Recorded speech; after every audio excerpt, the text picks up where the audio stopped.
या सो हॉलीडे को हम एक हॉलीडे में बना सकते हैं। कैसे? जब हम शास्त्र पढ़ते हैं, जब हम भगवान का अध्ययन करते हैं, भगवान के बारे में चिंतन करते हैं, भक्तों के साथ मिलते हैं, भगवान का प्रसाद करते हैं, तो हॉलीडे अच्छे अच्छे हॉलीडे में बन जाता है भगवान के पवित्र नाम के द्वारा, भगवान के पवित्र भक्तों के संगों के द्वारा।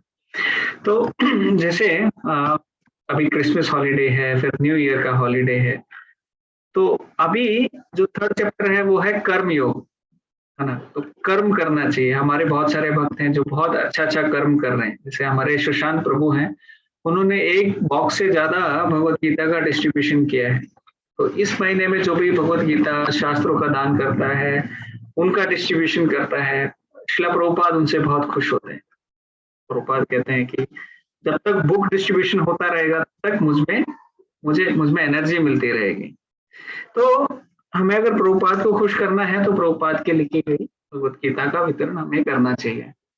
और जब हम वो करते हैं तो भगवान प्रसन्न होते हैं। भगवान कैसे प्रसन्न होते हैं?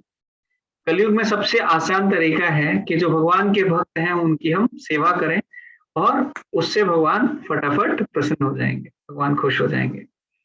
तो इस महीने में स्पेशली हमारा एफर्ट रहता है। तो सुशांत प्रभु हैं, सुशांत प्रभु की माता जी जो प्रियंका माता जी हैं, वो भी अपने ऑफिस में जो बाकी जान पहचान वाले लोग हैं उनको जाके भगवत गीता, कृष्णा बुक, बहुत कुछ ऐसा डिस्ट्रीब्यूशन चल रहा है। तो हमें, और ये जो किताबें हैं ये जब भी पहुंचती हैं तो किसी ना किसी के जीवन को पवित्र बनाती हैं।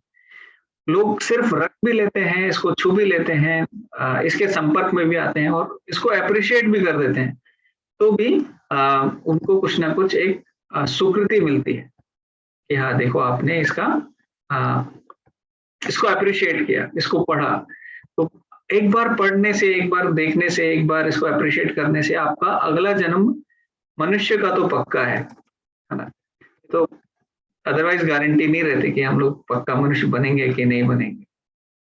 ठीक है, coming back to our discussion, हम लोग चैप्टर 1 कंप्लीट कर चुके हैं, जो अर्जुन विषाद योग है या शयन निरीक्षण उसका नाम है। उसमें अर्जुन अपनी भगवान को बोलते हैं कि दोनों सेनाओं के बीच में मेरा युद्ध आप लेके जाइए और मैं देखना चाहता हूँ कि कौन कौन लड़ने आए। वो देखते हैं दोनों साइड तो अपने ही जान पहचान वाले लोग हैं, तो उनके अंदर बड़ा कंपैशन आता है कि देखो मुझे इन सब लोगों को नहीं मारना चाहिए। मेरे कोई तो दादा है, कोई मेरे पितामह है ना, कोई मेरे कजन है, मित्र हैं, तो इन्हीं के साथ में मैं युद्ध कर रहा हूँ। युद्ध का परिणाम क्या होगा कि मार दिए जाएंगे, है ना, लोग मरेंगे, हत्या होगी, कुछ लोग बचेंगे, कुछ लोग, कोई जीतेगा कोई हारेगा। तो ये युद्ध का परिणाम होता है।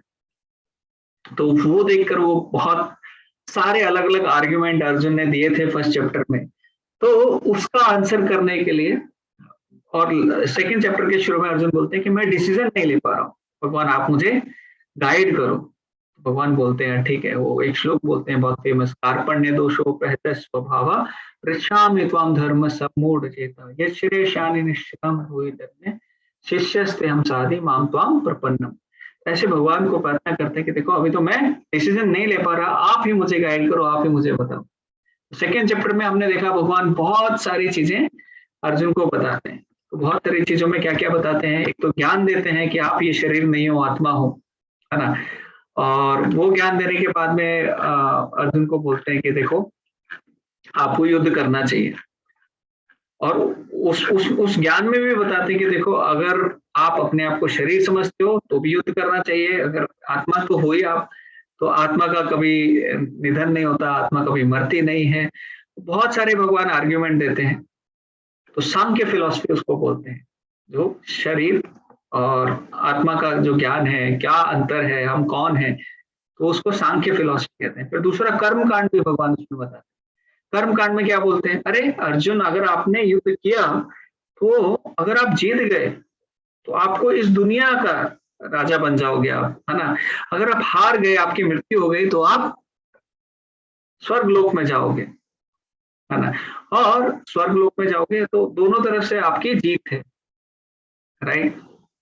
और आप युद्ध छोड़कर चले गए तो आपके जो दुश्मन है, आपके जो बाकी लोग हैं, वो आपके बारे में इतनी निंदा करेंगे, इतना सब कुछ बोलेंगे, तो आपको हर हाल में लड़ना चाहिए। फिर भगवान आगे बोलते हैं नहीं, बुद्धि योग, निष्काम कर्म योग करो, आप जो भी कर रहे हो मेरी प्रसन्नता के लिए करो, मैं चाहता हूँ आप युद्ध करो। तो भगवान ऐसे करके बाकी जो सेक्शन है उसमें वो बताने लगते हैं, है ना। फोकस रहो, व्यवसायत्मका बुद्धि, एक है कुरुनंदना बहुशाखाय नंतस्य, ऐसे करके भगवान श्लोक के बाद श्लोक अर्जुन को बोलते हैं। और लास्ट में बोलते हैं देखो अर्जुन, अ, अर्जुन पूछते हैं क्वेश्चन कि जो सेल्फ रियलाइज्ड है, जो जिसकी प्रज्ञा प्रतिष्ठित है, उस आदमी को कैसे पहचानूं, वो कैसे चलता है, कैसे उठता है, क्या खाता है ना। तो वो अर्जुन सब पूछते हैं, तो उसका आंसर भगवान इसमें करते हैं, वो उनको आंसर करते हैं, करते करते वो सेकंड चैप्टर का एंड हो जाता है। अभी सेकंड चैप्टर तो खत्म हो जाता है। थर्ड चैप्टर का नाम क्या है? कर्म योग, राइट। अब हम सब लोग कर्म तो करते ही हैं, ऐसा कोई है जो कर्म नहीं करता? नहीं, सब लोग कर्म करते हैं। और अगर आप देखोगे सब कर्म योग है, मतलब अलग अलग तरह के ना योग होते हैं, जैसे हम लोग बोलते हैं ना योगा है, तो भक्ति योग जो है वो सर्वश्रेष्ठ है। कर्म योग है, ज्ञान योग है, अष्टांग योग है, ध्यान योग है, बहुत सारे योग है ना। तो हर एक योग का जो परफेक्शन है, जो टॉप मोस्ट कोई व्यक्ति अगर किसी चीज को अचीव करता है तो वो भक्ति योग में ही पहुंचता है। जैसे कर्म योग का मतलब क्या है? आप जो कर्म कर रहे हो भगवान की प्रसन्नता के लिए, भगवान को करो। और पहले सकाम कर्म करते हो, फिर धीरे धीरे आपको पता चलता है भगवान है, तो भगवान के लिए कर्म करते हो, फिर अपनी जो रिजल्ट्स हैं भगवान को ऑफर करते हो, धीरे धीरे करके आपके कर्म भक्ति योग में लग जाते हैं। ज्ञान योग मतलब ज्ञान ले लेकर आप भगवान को जानते हो कि हाँ देखो भगवान ही सब कुछ है, वासुदेव सर्वमिति सह आत्मा सुदुर्लभः, आपको पता चलता है भगवान ही सब कुछ है ना। अष्टांग योग मतलब ध्यान लगा के मन को, बुद्धि को स्थिर करके, अपने शरीर को ठीक रखकर, यम नियम प्रत्याहार प्राणायाम समाधि करके ना, ऐसे करके, तो आप उसमें क्या कर रहे हो? भगवान के ऊपर आप अच्छे से फोकस कर, तो वो योग भी क्या है? तो अल्टीमेटली सारे योग का परफेक्शन अगर कोई योग है तो वो क्या है? भक्ति योग है ना। तो जैसे फेस्टिवल चल रहा है तो हमारा कृष्णा कॉन्शियस जो भक्ति है वो हर दिन फेस्टिवल है। क्यों? क्योंकि हम भक्ति कर रहे हैं। डेली सुबह हम लोग फेस्टिवल में क्या करते हैं? उस दिन स्पेशल डांस करते हैं। जैसे किसी की शादी होती है, शादी में क्या होता है? दूल्हा घोड़े पे बैठा होता है और बाकी सारे उसके रिलेटिव डांस कर रहे होते हैं। ऐसे हमारे भगवान ऑल्टर में बैठे होते हैं, हम डेली सुबह उनके आगे डांस कर रहे होते हैं। तो हमारे यहाँ तो डेली फेस्टिवल है ना। तो तो बेस्ट वे क्या है कर्म करने का? बेस्ट वे मतलब कि आपको क्या करना चाहिए। जैसे हम ये माने कि ठीक है आप अच्छे कर्म कर रहे हो या ये सही कर्म कर रहे हो, तो सबसे अच्छा एक्चुअली कर्म करने का, कर्म योग भक्ति योग सबसे अच्छा उसका मतलब क्या है, क्यों कर रहे हैं? क्योंकि हम भगवान को जानना चाहते हैं कि भगवान कौन है। भगवान को कैसे जान सकते हैं? स्पेकुलेटिव नॉलेज करके, जो पहले श्लोक में आएगा कि अरे आप ये बता रहे हो कि स्पेकुलेटिव नॉलेज करो या भक्ति करो, तो भक्ति कर कर हम भगवान को बहुत अच्छे से समझ सकते हैं। क्यों? क्योंकि जिसको जानना चाहते हो उसको उसी तरह से जानो ना, जैसे वो आपको चाहता है कि आप उनको जानो, राइट। अभी भगवान को जानना है तो क्या करना पड़ेगा? भगवान की दी गई भगवत गीता में पढ़नी पड़ेगी, शास्त्र में पढ़ने पड़ेंगे, जो भगवान के भक्त हैं उनसे भगवान के बारे में हमें सुनना पड़ेगा, और भगवान का नाम स्मरण करना पड़ेगा। तो तो अगर हमें भगवत गीता को समझना है ना, तो बहुत सारी चीजें ना ये इंटरलिंक रहती है। भगवत गीता को अगर समझना है तो हमें क्या करना पड़ेगा? भगवान का नाम जाप करना पड़ेगा, सेवा करनी पड़ेगी। तो हम भगवान का नाम जाप करते हैं, सेवा करते हैं, भगवान देखते हैं देखो ये थोड़ा प्रयत्न कर रहा है, ये कोशिश कर रहा है मुझे जानने की, मेरे पास आने की। तो भगवान हमें वो शक्ति देते हैं, बुद्धि देते हैं, और खुद अपने आप को रिवील करते हैं, अपने आप को हमारे सामने प्रकट करते हैं कि हाँ देखो अब ऐसा करो। और जो भक्त है वो बहुत अच्छे से अंदर से भगवान को फील कर पाता है, भगवान को समझ सकता है। फिर वो भगवत गीता पढ़ता है, शास्त्र पढ़ता है, उसे और अच्छे से लगता है। तो अगर आपको भगवत गीता पढ़नी है, तो आप सब लोग वैसे माला कर ही रहे हैं, तो जो भी अगर नहीं कर रहे हैं तो करना शुरू कर दीजिए।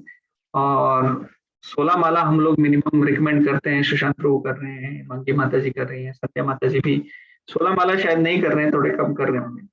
तो शर्मिला माता जी हैं वो कर रहे हैं, अनुराधा माता जी हैं वो कर रहे हैं। तो जब हम माला करते हैं, सेवा करते हैं, तो भगवान हमें धीरे धीरे अपने आप को रिवील करते हैं। ठीक है, तो ये जो कर्म योग है इसमें बहुत सारी हम चीजें सीखने वाले हैं, बहुत ही इंपॉर्टेंट ये चैप्टर है। और मैं ये समझ रहा हूँ कि शायद आप लोग अभी भगवत गीता लेके बैठे होंगे अपने साथ में, तो हम लोग ये चैप्टर शुरू करते हैं। स्क्रीन शेयर करता हूँ।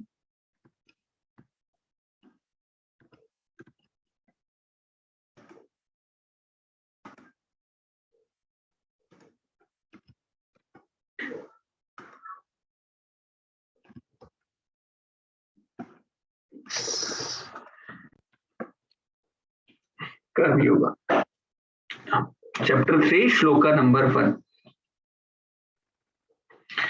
अर्जुन उवाच, आप लोग अनम्यूट करके मेरे पीछे दोहरा सकते हैं।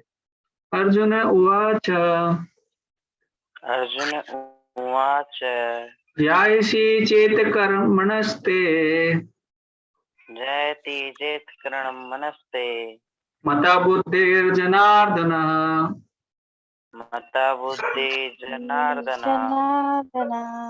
तत्किं कर्माणि घोरे माम्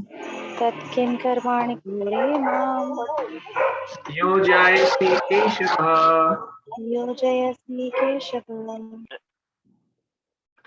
Translation and purport by Srila Prabhupada. Srila Prabhupada ki jai.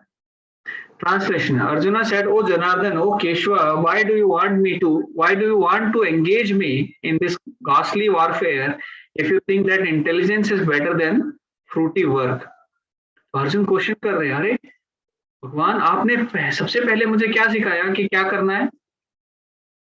आपने बोला, देखो पहले चैप्टर में मैं बहुत कंफ्यूज था, लड़ूं नहीं लड़ूं, मैंने तो मना कर दिया था, लड़ना नहीं चाहिए, अपने रिलेटिव्स को क्यों मारना है, ये वो। तो भगवान ने उनको बोला, नहीं, आपको मारना है। ये आप कैसी बातें कर रहे हो? आप एक योद्धा है और योद्धा को अपना धर्म निभाना चाहिए। भगवान ने बहुत अच्छे से अर्जुन को समझाया। फिर सेकेंड चैप्टर के एंड में भगवान क्या बोल रहे हैं कि नहीं, देखो जो स्थित प्रज्ञा है वो व्यक्ति बहुत अच्छा है, बुद्धि से काम करना चाहिए, भगवान में हमें भक्ति करनी चाहिए। तो सेकंड चैप्टर के एंड में भगवान उस तरफ हिंट करते हैं। अर्जुन बोल रहे हैं, अभी मैं करूं क्या? आप मुझे ये इसमें युद्ध में लड़ने के लिए प्रेरणा दे रहे हैं या फिर नहीं लड़ने के लिए प्रेरणा दे रहे हैं, क्या करना चाहते हैं? तो पर्पट, कोई पर्पट पढ़ना चाहेगा अपनी बुक में से या फिर यहाँ से स्क्रीन शेयर से?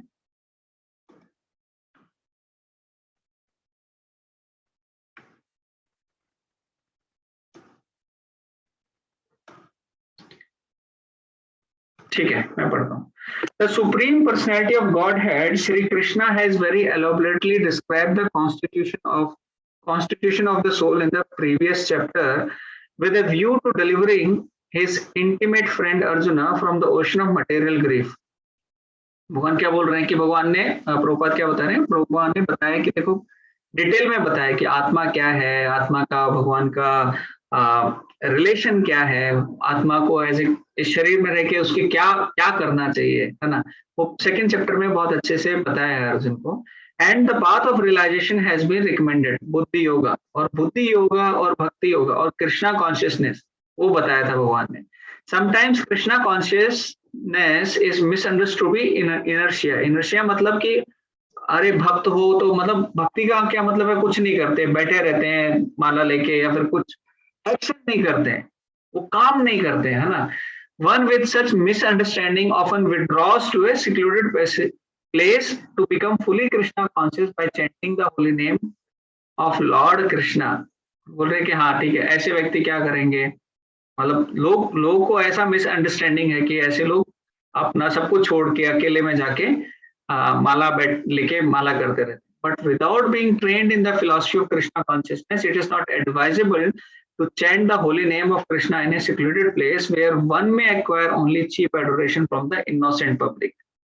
अगर आप भक्ति में आपको ट्रेन नहीं किया गया है ना, और आप जाके अकेले में सब कुछ छोड़कर माला करने लग जाते हो और सब कुछ छोड़ देते हो, तो आप रेडी भी नहीं हो, आपको ट्रेनिंग नहीं भी मिला है, तो क्या होगा, आपको बस एक झूठी है ना, ऐसा एडोरेशन, प्रशंसा मिलेगी, लोग ऐसा बोलेंगे कि देखो कितना अच्छा करा, पर अंदर कुछ चेंज नहीं हो रहा है. Arjuna also thought Krishna consciousness of Buddhi Yoga or intelligence in spiritual advancement of knowledge as something like retirement from the active life and practice the penances and austerity in a secluded place. Arjun को भी ऐसे लग रहा था. In other words, he wanted to skillfully avoid the fighting by using Krishna consciousness as an excuse. Arjun, Prabhupada बता रहे हैं कि अर्जुन चाह रहे थे कि हाँ कैसे तो करके मैं ये लड़ाई से बच जाऊं और भक्ति करूं, मतलब भक्ति के नाम पे मैं लड़ाई छोड़ दूं. But as a sincere student, तो एक स्टूडेंट के नाते उन्होंने क्या किया, भगवान के आगे अपना क्वेश्चन रखा और भगवान से ये सवाल पूछा कि क्या करना चाहिए, और इसका रिप्लाई भगवान अभी आगे ये पूरे चैप्टर में बहुत डिटेल में करते हैं. ठीक है, किसी को कुछ सवाल है इसके ऊपर?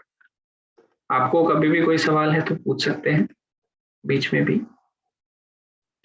श्लोका नंबर 2. व्यामिश्रेणेव वाक्येन व्यामिश्रणे वाक्येन बुद्धिं मोह्यसीव मे बुद्धिं मोहसीव मे तदेकं वद निश्चित्य तेदं वन्निषेधस्य येन श्रेयोऽहम् आप्नुयाम्. येन श्रेयं वनाप्ययम्. ट्रांसलेशन. अभी अर्जुन दूसरा क्वेश्चन बोल रहे हैं कि my intelligence is bewildered by your equivocal instructions, therefore please tell me decisively which will be most beneficial for me. अभी आपने भगवान से बोल रहे हैं, आपने दोनों चीजों के बारे में ना बताया भगवान, आपने युद्ध करने के लिए भी बताया, आपने भक्ति के बारे में भी बताया, और दोनों को खूब अच्छे से बताया, पर मैं समझ नहीं पा रहा हूँ कि क्या मेरे को क्या करना चाहिए, है ना, मेरे लिए क्या बेनिफिशियल होगा, मेरे लिए क्या बेटर होगा. परपट में प्रभुपाद बताते हैं, हाँ प्रभुपाद वही बता रहे हैं जो हमने अभी सेकंड चैप्टर के बारे में डिस्कस किया था. Previous chapter is a prelude to Bhagavad Gita, many different paths were explain. उसमें बताया था सांख्य योग या बुद्धि योग, कंट्रोल ऑफ द सेंसेस, अपने इंद्रियों को कंट्रोल करो, कैसे इंटेलिजेंस से अपनी बुद्धि को लगा के कर्म करो, बट कर्म की इच्छा मत करो. ये एक श्लोक आया था हमारा बहुत फेमस वाला, कर्मण्येवाधिकारस्ते, and the position of the neophyte. This was all presented unsystematically. A more organized outline of the path would be necessary for action and understanding. Arjun therefore wanted to clear up these apparently confusing matters so that any common man could accept them without misinterpretation. तो अर्जुन ये जानना चाहते हैं कि देखो इतने सब आपने बताए हैं, बहुत सिस्टमेटिकली नहीं बताए, मेरे को बहुत अच्छे से भगवान इसको एक्सप्लेन करो. अर्जुन ये चाह रहे हैं ताकि आगे भी कोई इसको गलत तरीके से ना ले, है ना, लोग छोड़कर अपना कर्म छोड़कर जंगल ना चले जाए, या फिर क्या करना चाहिए लोगों को वो क्लियर हो जाए. तो अर्जुन इसलिए ये क्वेश्चन पूछ रहे हैं. Although Krishna had no intention of confusing Arjuna by jugglery of words, Arjuna could not follow the process of Krishna consciousness either by inertia or by active service. भगवान ने तो कुछ कंफ्यूजन नहीं किया, बट अर्जुन के मन में कुछ तो डाउट थे कि भक्ति करनी है या सेवा करनी है, क्या करना है. In other words, by his questions, he is clearing the path of Krishna consciousness for all students who seriously want to understand the mystery of Bhagavad Gita. तो इन सवालों के द्वारा अर्जुन क्या कर रहे हैं, वो क्वेश्चन कर रहे हैं और रास्ता साफ कर रहे हैं किनके लिए, जो आगे स्टूडेंट हैं, जो सीरियसली पढ़ना चाहते हैं भगवत गीता को आगे समझना चाहते हैं अपने जीवन में. तो हम सबके बिहाफ पे अर्जुन बार बार ये क्वेश्चन पूछ रहे हैं ताकि कोई गलत अंडरस्टैंडिंग ना ले. गलत अंडरस्टैंडिंग अभी क्या हो सकती है इस सेंस में कि भाई मुझे तो काम करना ही नहीं है, मुझे ड्यूटी करनी ही नहीं है. क्यों नहीं करनी? भक्ति सर्वश्रेष्ठ है, भक्ति सर्वश्रेष्ठ है, वो भगवान बोल रहे हैं, पर कर्म भी सर्वश्रेष्ठ है, और कर्म को कैसे हम भक्ति में लगा सकते हैं वो चीजें हमको समझनी है. राइट. हर कोई तो सबको छोड़कर जंगल जा नहीं सकता, और जाना भी नहीं चाहिए, स्पेशली कलयुग में, है ना. आप कहाँ कौन सा जंगल में जाके रह सकते हो, उधर जंगली जानवर आ जाएंगे, डर के मारे वापस आ जाओगे, या फिर बड़ा यज्ञ कैसे करोगे, या फिर बहुत कुछ ऐसे करो। तो हमें समझना चाहिए कि हम चाहते क्या है ना, हमारा भाव क्या है, हमारा मोटिवेशन क्या है वो काम करने का। तो हमारा मोटिवेशन क्या है कि हमें भक्ति करनी है, और वो हम अपना कार्य करते हुए भी कर सकते हैं। जैसे बहुत सारे लोग हैं, अगर कोई डॉक्टर है तो हमारे ना बरसाना में एक जगह है जहाँ पे हर साल मुंबई से एक डॉक्टर्स आके कैंप करते हैं, बरसाना आई कैंप। तो वहां पे आके बरसाना वासी, जो वहाँ के गांव के जो गरीब लोग हैं, जो जिनका कुछ ऑपरेशन नहीं हो पाता आंखों का, वो फ्री में आके इलाज करते हैं, फ्री में आके उनको देखते हैं। क्योंकि जो ब्रज भूमि में रहते हैं उनको बहुत ज्यादा इंपॉर्टेंस दी जाती है, वो भगवान के बहुत शुद्ध भक्त हैं, इसलिए उनका वहां पे जन्म हुआ है। तो स्पेशली वो एक एक महीना निकालकर वहां पे सेवा करने के लिए आते हैं। अभी तो बरसाना में एक हॉस्पिटल ही बना रहे हैं ताकि फुल टाइम जो ब्रजवासी हैं उनकी सेवा हो पाए। तो जो कर्म है, डॉक्टर का कर्म क्या है, एक पेशेंट को देखना, तो वो कर्म को भी भक्ति में लगाया जा रहा है ना। किसी की कपड़े की दुकान है तो भगवान के ड्रेस के लिए कपड़ा दे सकता है, किसी की मार्बल की दुकान है तो भगवान के मंदिर बनाने के लिए मार्बल दे सकता है। तो अपने कर्म का जो फल है कुछ भगवान को ऑफर कर सकते हैं। भगवान नहीं बोल रहे कि आप सब कुछ छोड़कर जंगल चले जाओ, भगवान बोल रहे हैं हाँ दान दोगे तो एक एक अच्छा आप में हैबिट आएगा, एक अच्छा आप भक्ति आगे कर पाओगे, है ना। जो पकड़ के रखता है, जो कुछ नहीं देना चाहता, उसका हृदय कैसे ओपन होगा। तो भगवान ये हमें सिखाते हैं कि जो भी करो भगवान की प्रसन्नता के लिए आप कर सकते हो। अभी कर्म के नाम पे जैसे बहुत लोग हैं, भागवत कथा भी होती है बहुत जगह ना, तो भागवत कथा लोग करते हैं, हरे प्रभु सबको जी। आके बताते हैं। हरे कृष्णा श्रीदा। तो लोग ना बहुत जगह आके भागवत कथा करते हैं। बहुत ना, अगर आप पूछने जाओगे तो लोग बोलेंगे मैं 5 लाख लेता हूँ, मैं 20 लाख लेता हूँ, बहुत लोग आपको मिल जाएंगे। पर उधर मोटिवेशन ये नहीं है कि भगवान को ग्लोरीफाई करना है। जो करने वाला है वो भी पैसा देख रहा है, जो करवाने वाला है वो भी उसी मोटिव से कुछ चाह रहा है, तो किसी का वहां पे भला नहीं हो पाता। देखिए अभी समझने वाली बात क्या है, ये जो शरीर है इसमें बहुत सारा हमारा रेस्ट्रिक्शन है। जैसे बचपन में अगर आपने देखी होगी, अ, बच्चे लोग ना वो सैक रेस करते थे, एक ना बोरी के अंदर बच्चों को ऐसे खड़ा कर देते थे सबको लाइन बना के, और उनको बोलते थे अभी जंप करो, अभी जंप करके वहां तक आपको अगली लाइन तक पहुंचना है। तो बच्चे क्या करते थे, वो जंप करते हुए जाते थे और अगली लाइन तक पहुंचने की कोशिश करते थे। तो उस प्रोसेस में क्या होता था कि देखो हम हमारा शरीर है पर हमें रेस्ट्रिक्ट कर दिया है, हम भाग कर जा सकते हैं पर हम हमें बोरी में डाल दिया है ना। तो वैसे ही ये जो शरीर हमें मिला है ना, इसको लिमिटेड फ्रीडम है। आप जाके एकदम हर व्यक्ति प्रधानमंत्री नहीं बन सकता, हर व्यक्ति कुछ भी कार्य कर दे ऐसा संभव नहीं है, सबकी एक लिमिटेशन है ना। जैसे मोहम्मद अली, वो बहुत बड़ा बॉक्सर था, वो ऐसा नॉकआउट खेलता था बॉक्सिंग में कि उसके आंख में पट्टी बांध देते थे, एक सामने व्यक्ति रहता था और वो बस एक ही बार पंच मारेगा और एक ही पंच में वो व्यक्ति को गिरा देगा। जब तक वो पूरा कॉन्फिडेंट नहीं हो जाता था कि मैं जो पंच मार रहा हूँ वो व्यक्ति को लगेगा, तब तक वो पंच मारता नहीं था, चाहे वो व्यक्ति कितना भी उसको सामने से कुछ भी करता रहे। लेकिन वही व्यक्ति को क्या हुआ, मोहम्मद अली को क्या हुआ कि एक टाइम के बाद इतनी एज हो गई कि एक बीमारी हो गई उनको, क्या वो मशाल भी नहीं उठा पा रहे थे। उनको एक मशाल दिया था और जो कप ऑफ कॉफी है वो भी ढंग से नहीं पकड़ पा रहे थे। क्यों नहीं पकड़ पा रहे? टाइम है, आपको रेस्ट्रिक्शन दी गई है, आप हमेशा उतने पावरफुल नहीं रह सकते। आप एक टाइम पे रहोगे, जैसे गवर्नमेंट जॉब है, आपको आज तो बना दिया भैया, प्रधानमंत्री बना दिया, कल रिटायर हो गए, कल वो पोस्ट से निकल गए, तो आप कल आपको कोई ज्यादा पूछ नहीं रहा है। आज कोई मनमोहन सिंह का जाके इंटरव्यू नहीं लेता है ना, आज सब मोदी जी का इंटरव्यू लेते हैं। तो एक टाइम है, एक पोस्ट है, तब आपको ये मिली हुई है। तो इस शरीर में भी बहुत ज्यादा रिस्ट्रिक्शंस हैं, है ना। और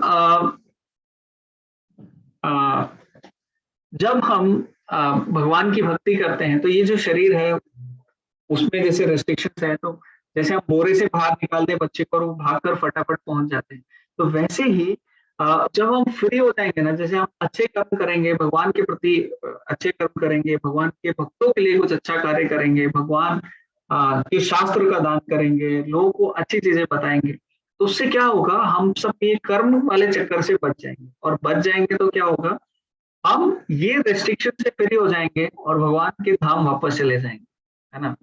देखो कैसे भी करके हमें, आ, लोग बोलते हैं देखो मैंने तो दान कर दिया, मैंने ही कर दिया, अरे आपका है ही क्या, अगर असली में देखा जाए तो आपके पास आपका क्या है, आपका कुछ भी नहीं है। क्यों कुछ भी नहीं है? क्योंकि कुछ भी आपको बिलोंग नहीं करता, है ना। टेम्परेरी टाइम के लिए आपके पास कुछ चीज आ जाती है या कुछ ऐसा हो जाता है जिसके लिए आप चिंतित हो जाते हो। हम लोग बहुत मेहनत करते हैं किस लिए, कि हम कुछ पा लें, कुछ ये कर लें, पर क्या होता है कि थोड़े टाइम के बाद ये शरीर ही हमें जो इतना प्यारा है वो भी चला जाता है। बोलते हैं ना लाइफ इज ए जर्नी, एक जर्नी है, और जर्नी में क्या होता है कि जैसे भगवान सेकंड चैप्टर में बता रहे हैं, देहिनोऽस्मिन् यथा देहे कौमारम यौवनम जरा तथा देहांतरा प्राप्ते धीरस्तत्र न मुह्यते। तो जैसे एक बच्चा, एक जो आत्मा है वो पहले बच्चे की बॉडी में रहता है, फिर एक नव युवक की बॉडी में रहता है, फिर और जवान व्यक्ति के, और उसके बाद फिर थोड़ा और कम बूढ़ा, फिर बहुत बूढ़ा व्यक्ति, और उसके बाद आगे चला जाता है। ऐसी ये जर्नी है जो एक आत्मा जा रही है। जैसे टनल आती है ना, जो जब हम हाईवे में जा रहे होते हैं, एक टनल आती है, टनल आते, एक टनल शुरू होती है, टनल खत्म होती है, जर्नी है वो टनल के पास करके हम निकल जाते हैं। तो वैसे ये शरीर एक टनल जैसी है जिसमें सोल एंटर करती है, आती आती है और एक टाइम पर निकल जाती है ना। भगवान भी यही बता रहे हैं। तो उससे जो इंटेलिजेंट व्यक्ति है वो घबराता नहीं है ना।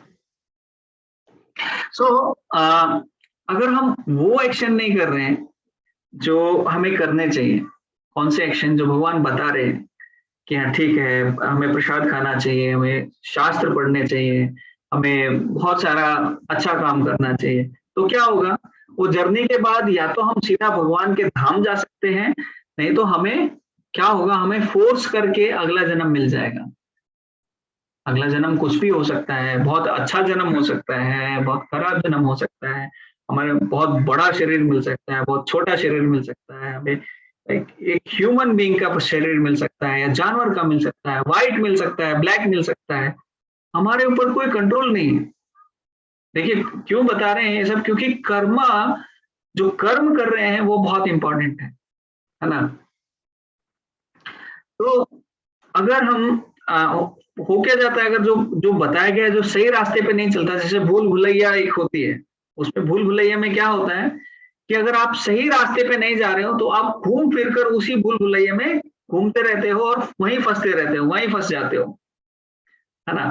तो आ, अगर हम सही रास्ते पे नहीं जाएंगे तो इस दुनिया में वापस कुछ बन के आएंगे, फिर कुछ बन के आएंगे, फिर कुछ बन के आएंगे। तो भगवान के दिए गए, अभी लोग बोलते हैं क्या प्रूफ है आपके पास कि कोई आता है नहीं आता है, कल किसने देखा है ना, मृत्यु के बाद कौन आके बताता है कि मैं हूं या मैं नहीं हूं, मैं स्वर्ग गया, मैं नरक गया, मुझे पीठ। अरे शास्त्र बता रहे हैं, शास्त्र हमें ज्ञान दे रहे हैं उस चीज का, प्लस हमारे पास बहुत सारे ऐसे प्रूफ हैं, जैसे आउट ऑफ बॉडी एक्सपीरियंसेस के बारे में हमने पहले डिस्कशन किया था। पुनर्जन्म के बहुत सारे केसेस हैं, जो लोग एक बार मृत्यु हो चुके हैं पर फिर से जन्म लेते हैं, अपने पुराने लाइफ का बताते हैं। तो स्टीव यानसन करके एक जो साइंटिस्ट है, उन्होंने 2000 ऐसे केस स्टडी किए हैं, अमेरिका में, अफ्रीका में, एशिया में, बहुत सारी जगह पे। तो जहाँ पे लोग अपना प्रीवियस लाइफ, पुराने जन्म में वो क्या थे, वो ये बता पाते हैं। हरे कृष्णा।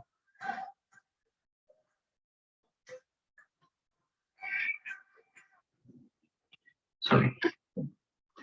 तो हम पुराने जन्म में क्या थे वो लोग बता पाते हैं। तो ये बहुत सारे ऐसे प्रूफ हैं हमारे पास, साइंटिफिक प्रूफ हैं जो बताते हैं देखो नहीं, इस जीवन के बाद भी कुछ जीवन है ना, जो हमें बताते हैं। तो भूल भुलैया से अगर हमें वापस निकलना है तो जो थर्ड चैप्टर में भगवान बहुत सारी चीजें आगे बताने वाले हैं कि कर्म क्या है, सही कर्म क्या है, वो हमें समझना चाहिए। तो यहाँ पे तीसरा श्लोक हम पढ़ेंगे, थर्ड श्लोक। श्री भगवान उवाच, आप लोग अनम्यूट करके रिपीट कर सकते हैं। श्री भगवान उवाच, लोकेस्मिन् द्विविधा निष्ठा, लोकेस्मिन् द्विविधा निष्ठा, पुरा प्रोक्ता मया नघ,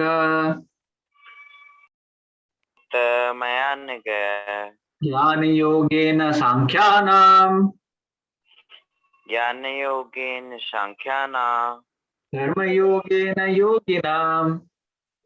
कर्म योगेन योगिनां। ज्ञान योग जो सांख्य फिलॉसफी है वो फॉलो करते हैं, और कर्म योग वाले योगी नाम। तो भगवान बता रहे हैं कि देखो, supreme personality of Godhead Shri Bhagavan ने कहा, क्या कहा? O sinless Arjun, I have already explain that there are two classes of man. दो तरह के व्यक्ति होते हैं। कौन?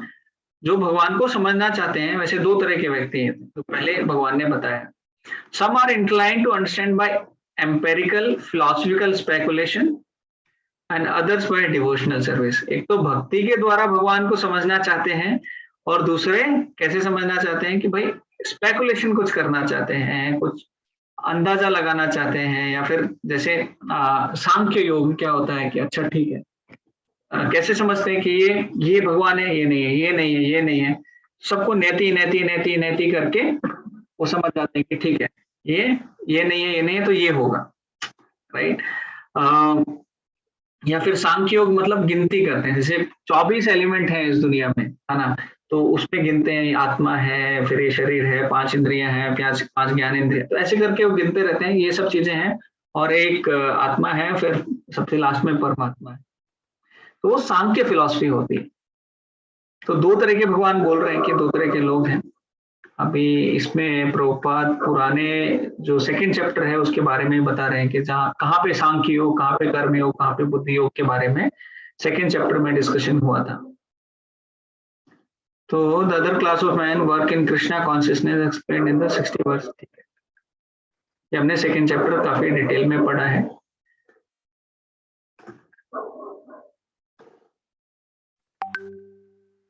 हाँ, अभी यहाँ पे प्रभुपाद बहुत एक अच्छी लाइन बता रहे हैं, therefore both the yogas are interdependent, मतलब एक दूसरे पे डिपेंडेंट है, दोनों तरह के जो योग की जहाँ पे बात हो रही है, एज रिलीजन एंड फिलॉसफी। अभी ये समझना चाहेंगे, जैसे religion without philosophy is sentiment. अगर आपका कोई रिलीजन है और उसमें फिलॉसफी नहीं है तो क्या होगा? वो सेंटिमेंट हो जाएगा। सेंटिमेंट को हिंदी में क्या बोलते हैं? भावात्मक ना, एक भावना में आके आप कुछ फॉलो कर रहे हो, उसके पीछे कुछ असली ये नहीं है, जैसे कुछ तत्व नहीं है ना। जैसे अगर हम बात करें तो संतोषी माँ की लोग ना बहुत पूजा करते हैं। मैं कुछ ऐसा गलत नहीं बोलना चाहता, बट ये संतोषी माता शास्त्र में हमें नहीं मिलेगी कहीं भी। ये किसने बनाया? बॉलीवुड की एक पिक्चर आई, उसके बाद में संतोषी माता के नाम से मंदिर बना दिए गए और बहुत कुछ किया गया। अभी भी मंदिर है कई जगह पे, आप जाएंगे संतोषी माता का ये वो, पर एक्चुअल में अगर आप शास्त्र में ढूंढेंगे तो कहीं आपको संतोषी माता नहीं मिलेगी। तो there is no philosophy behind it, है ना। कुछ एक तत्व होना चाहिए, अरे आप ये क्यों कर रहे हो, इसका कारण क्या है। तो religion should be back by philosophy. Philosophies अगर नहीं है तो सेंटिमेंट है, अपने अपने भावना आपके ऊपर काम कर रहे हो।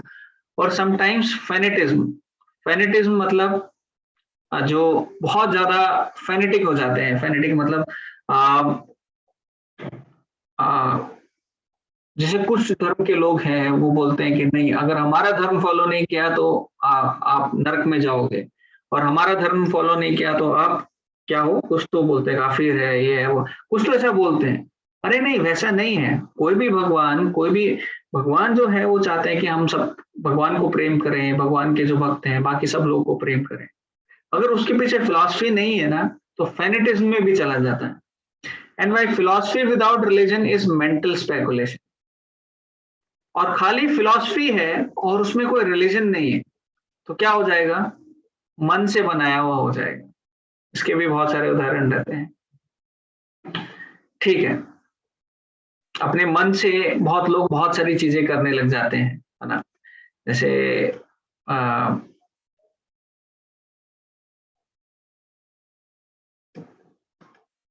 ठीक है, इसके ऊपर हम उदाहरण नहीं देंगे, आप लोग समझदार हैं। तो the ultimate goal of Krishna, because the philosophers who are also sincerely sensing of the absolute truth come in the end to Krishna consciousness. भगवान क्या बोल रहे हैं, प्रभुपाद क्या बता रहे हैं हमें यहाँ पे, कि जो भी कुछ सिंसियर हैं, सच में समझना चाहते हैं कि भक्ति क्या है, भगवान क्या है, तो भगवान उन्हें रास्ता दिखाते हैं, भगवान उन्हें प्रेरणा देते हैं, उन्हें गाइड करते हैं कि देखो आपको भगवान को कैसे ढूंढना है, कहाँ जाना है, क्या करना आपके लिए इम्पोर्टेंट होगा, है ना? तो जब ध्रुव महाराज थे, तो वो उनको पता नहीं था भगवान की तपस्या कैसे करनी है, तो भगवान ने नारद मुनि को स्पेशली भेजा था। प्रभुपाद भी बोलते हैं, चाहे आप अफ्रीका में हो, चाहे कहीं भी हो, अगर आप सिंसियर हो, अगर आप सच में भगवान को ढूंढना चाहते हैं, आप सच में भगवान के प्रति आपका प्रेम है, तो भगवान आपको अपने आप रास्ता दिखाएगा। जैसे आप सब लोग ये क्लास क्यों अटेंड कर रहे हैं? क्योंकि आप सब लोग कुछ ना कुछ जानना चाहते हैं कि भगवान क्या कह रहे हैं, भगवान कौन है, भगवान को कैसे समझ सकते हैं, भगवान ने भगवत गीता में क्या कहा है ना?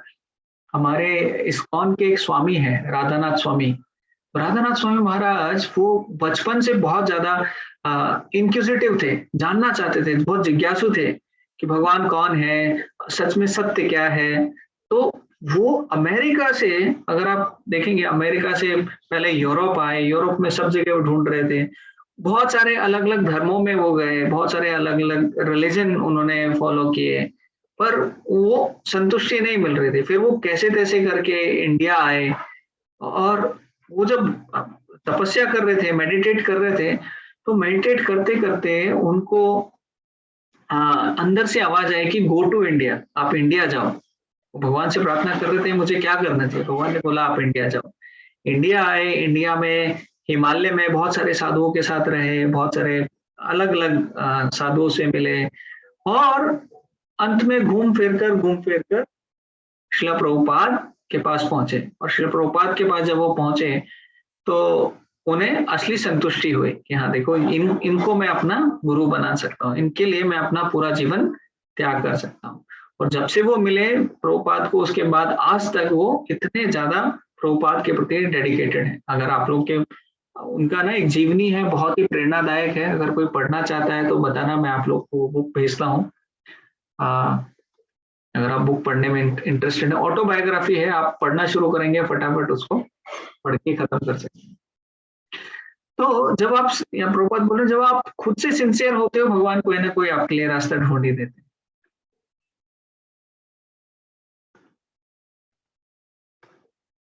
ठीक है, किसी को कोई क्वेश्चन है अभी तक?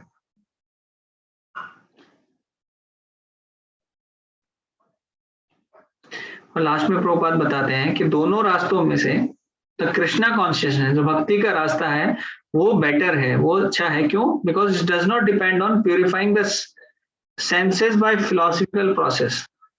Krishna consciousness itself is purifying process, and by the direct method of devotional service, it is simultaneously easy and sublime. क्या कह रहे हैं? जो भक्ति है, भक्ति में आपको बहुत स्पेकुलेशन नहीं करनी है, अपने आप को बहुत प्यूरिफाई नहीं करना है। जैसे तपस्या करनी है, आप बैठे हैं और तपस्या कर रहे हैं और अपने आप को कंट्रोल कर रहे हैं, एक पाँव पे खड़े हैं, बहुत कुछ ऐसा कर रहे हैं, और अपने आप को ना शुद्ध कर रहे हैं कि नहीं, तपस्या से मैं अपने आप को शुद्ध करूंगा, मैं मीठा नहीं खाऊंगा, या मैं एक व्यक्ति है जो बोलते कि मैं नमक ही नहीं खाता हूँ। क्यों? क्योंकि मैं तपस्या कर रहा हूँ। तो बहुत सारे अलग अलग लोग हैं, अलग अलग प्रोसेस ही करते हैं, पर प्रभुपाद बोल रहे हैं जो भक्ति का रास्ता है, जैसे कोई भी व्यक्ति है, चाहे किसी भी दर्जे का है, चाहे वो बहुत बड़ा राजा है, चाहे बहुत गरीब व्यक्ति है, वो भक्ति कर सकता है। और भक्ति का जो रास्ता है वो खुद ही प्यूरिफाइंग है। जब भगवान का नाम लेते हैं, जब भगवान के भक्तों के जो शुद्ध भक्त है उनका दर्शन करते हैं, जब भगवान के भक्तों से भगवान के बारे में कथा स्मरण करते हैं, सुनते हैं, श्रवण करते हैं, तो अपने आप हमारा जो हृदय है वो भगवान के प्रति प्रेरित होता है, भगवान की तरफ अट्रैक्ट होता है ना। तो वो जब अट्रैक्ट होता है तो हमारा हृदय अपने आप प्यूरिफाई होता है। तो हमारे जो हमारी इंद्रियां हैं उनको अलग से प्यूरिफाई करने की जरूरत नहीं पड़ती। ठीक है, अभी तक किसी का कोई सवाल है?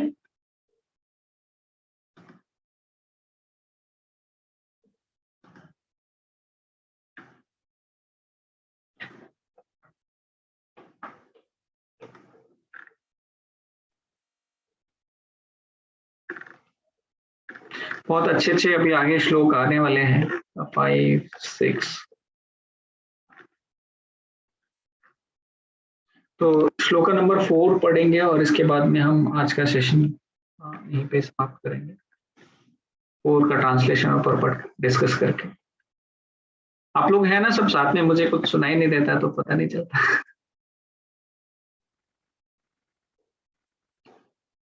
हरे हरे कृष्ण। कृष्ण। श्लोक नंबर 4।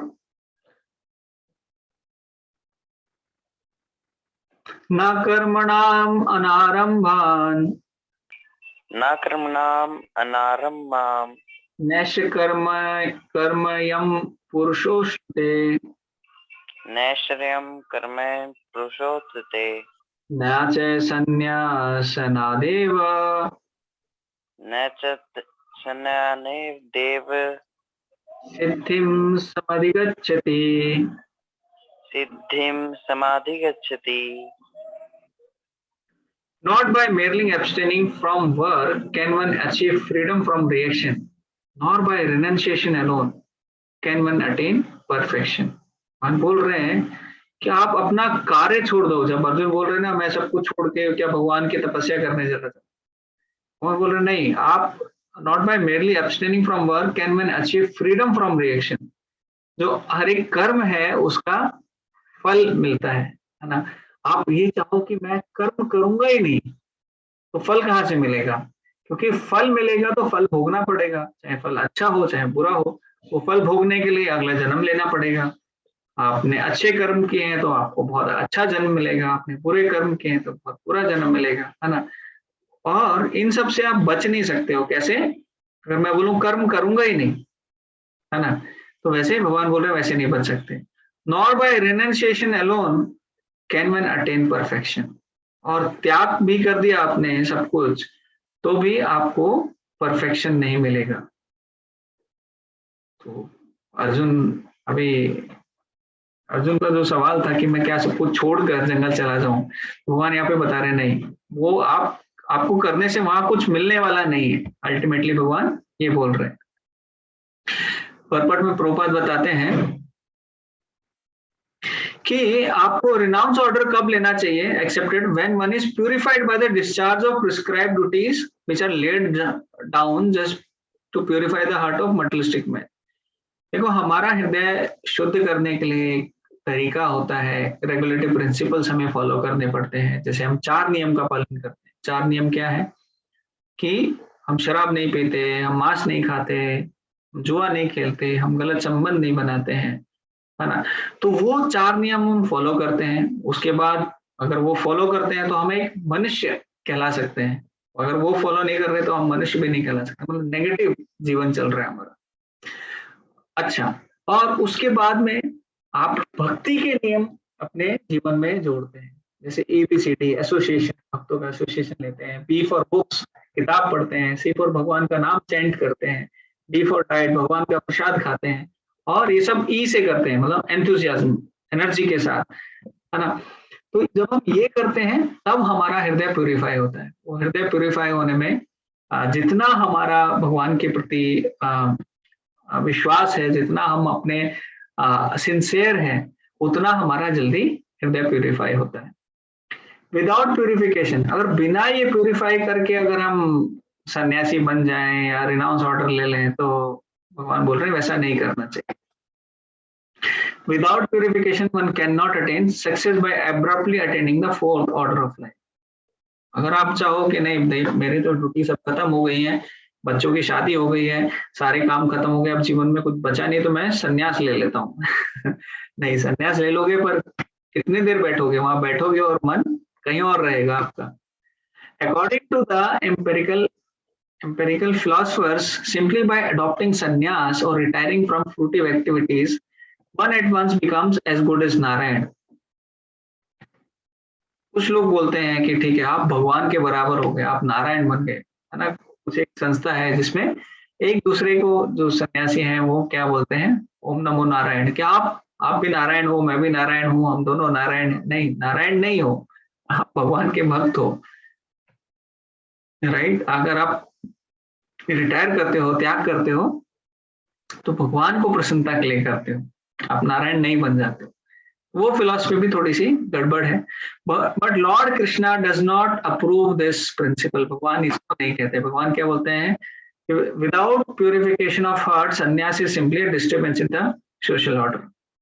जैसे आप लोगों ने बहुत लोगों को देखा होगा, जैसे इस्कॉन में आने के पहले, जैसे मैंने पहले बताया कि जो सन्यासी है या साधु है, वो हम कैसे देखते थे, लोग घूम रहे हैं सेफरन ड्रेस पहन के, एक झोला टांग के, कुछ बांधते हैं, ठीक है, पर सिगरेट भी पी रहे हैं, है ना। और ट्रेन में जा रहे हैं, ट्रेन में जो टॉयलेट वाला कंपार्टमेंट है वहां बैठते हैं, वो बड़ा सा एक जो सिगरेट नहीं, बट वो एक अलग उनका ये रहता है, उसमें तंबाकू डाल के पी रहे हैं। बोले नहीं, आप शुद्ध नहीं हो, अभी तक आप तंबाकू पे डिपेंडेंट हो, अभी तक आप पूरी आदतों पे डिपेंडेंट हो, और आपने पहले ही संन्यास ले लिया, तो आप क्या हो, सोसाइटी में डिस्टर्बेंस हो, है ना। बहुत सारे जो लोग हैं वो गलत काम करते हुए पकड़े जाते हैं, है ना। संन्यास का आप वेश बनाते हो पर करते कुछ और हो, तो वो भी एक डिस्टर्बेंस है सोसाइटी में। फिर लोग को डिस्टर्बेंस क्या है, तो बोलेंगे अरे ये भक्त लोग ही ऐसा कर रहे हैं, तो भक्ति वक्ति ये सब नाटक है, ये सब जो साधु आधु है सब नाटक है, हमें सिर्फ काम करना चाहिए, वही बेटर है ना। तो उसमें से भी जो अच्छे लोग हैं, सिंसियर लोग हैं, उनका विश्वास उड़ जाता है। अभी भी कई सारे ऐसे लोग हैं जो अपने आप को भगवान बोलते हैं। सतपाल करके एक ना हरियाणा के थे, उनको तो जेल में डाल दिया। बहुत सारे ऐसे तो बहुत सारे ऐसे लोग हैं, मैं नाम नहीं लेना चाहूंगा क्योंकि क्यों अपना क्लास को खराब कर। तो ये लोग जो है ये अपने आप को साधु बोलते हैं, सन्यासी बोलते हैं, कई लोग अपने आप को भगवान बोलते हैं। एक संस्था में एक व्यक्ति को पूछा गया कि आपको सब भगवान बोल रहे हैं, आपके अनुयायी, क्या आप भगवान हो? बोले नहीं, वो मेरे जो अनुयायी हैं उनका भाव ऐसा है, वो मुझे भगवान समझते हैं। अरे आप भगवान नहीं हो तो उनको गाइड करो, उनको बताओ कि आप भगवान नहीं हो। आप जन्माष्टमी में क्यों कृष्णा बन के खड़े हो जाते हो, है ना। तो वो इतना मिसगाइड कर रहे हैं लोगों को, क्यों? क्योंकि अपना मेरा नाम बड़ा होगा, मेरा ये, तो भक्ति के नाम पे भी बहुत कुछ चल रहा है। और प्रोपात बोल रहे हैं वो जो भी कुछ वो चल रहा है, वो सोसाइटी में डिस्टर्बेंस है, जो सोशल ऑर्डर है, सोशल ऑर्डर में डिस्टर्बेंस। जैसे 4 सोशल ऑर्डर होते हैं, ब्रह्मचारी, फिर गृहस्था, फिर वानप्रस्था, फिर संन्यास। On the other hand, if someone takes to the transcendental service of the Lord, even without discharging his prescribed duties, whatever he may be able to advance in the cause is accepted by the Lord as buddhi yoga.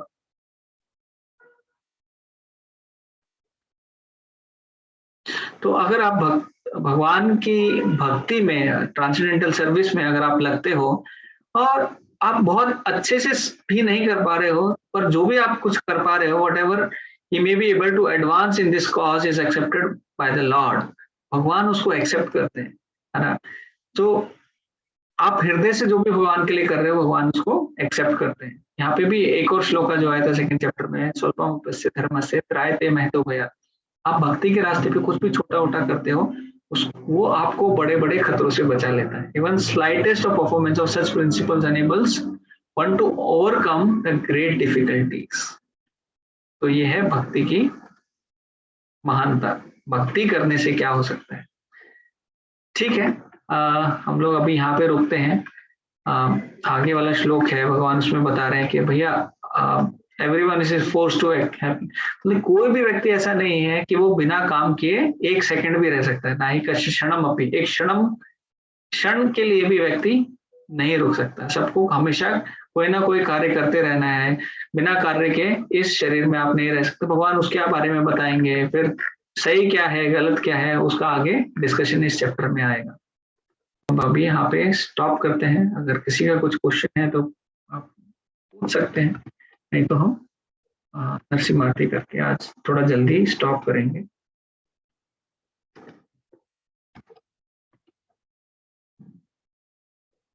सब लोग को ठीक लगा ये class का timing, class का तरीका, या फिर कुछ और आप सजेशन है आपका, वो भी दे सकते हैं। सुंदर है जी सब कुछ।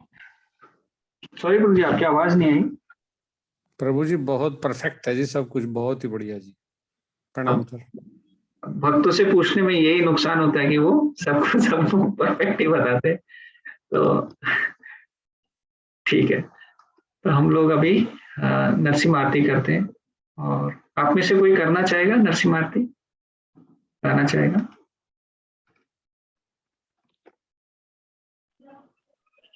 गिरिजा है माता जी वहां पे? गिरिजा नहीं है। हेलो, हरे कृष्णा। आरती करें हम लोग। हाँ। नमस्ते नरसिंहाय प्रहलाद लाद दायिने हिरण्यकाशी पूर्वशः तिलटंकालकालाय। एक लाइन आप फिर हम तो अभी ये पैराग्राफ हम पूरा रिपीट करते हैं, इसके आगे फिर आप एक लाइन गाएं, फिर हम एक लाइन। ठीक। नमस्ते नरसिंहाय प्रहलाद लाद दायिने हिरण्यकाशी पूर्वशः शीलटंकानकालाय। इतो नरसिंहा पतो नरसिंहा यातो यातो यामि ततो नरसिंहा। इतो नरसिंहा परतो ततो नरसिंहा यतो यतो यामि यामि ततो नरसिंहा। वहे नरसिंहा हृदय नरसिंहा हृदय नरसिंहा वहे नरसिंह नरसिंहं दे शरणतमे वहे। शरणम। आवाज ही नहीं आ रही।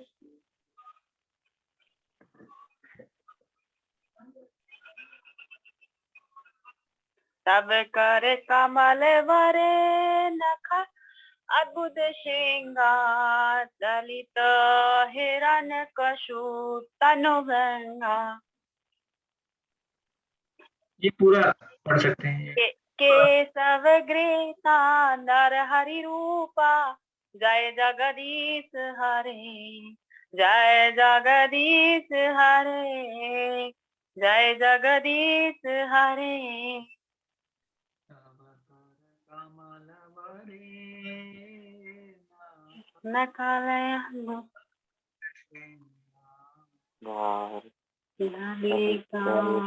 कशी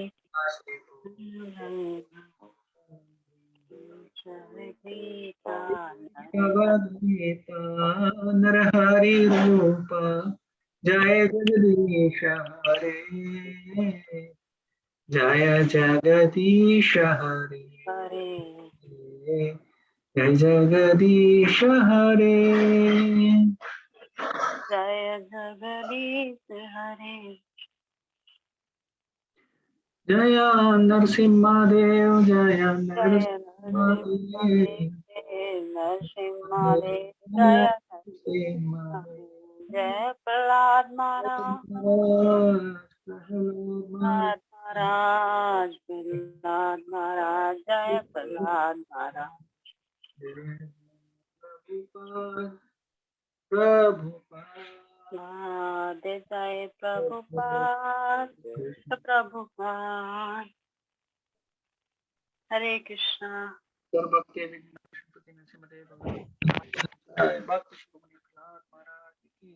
की जय। भगवत गीता क्लास वालों की जय।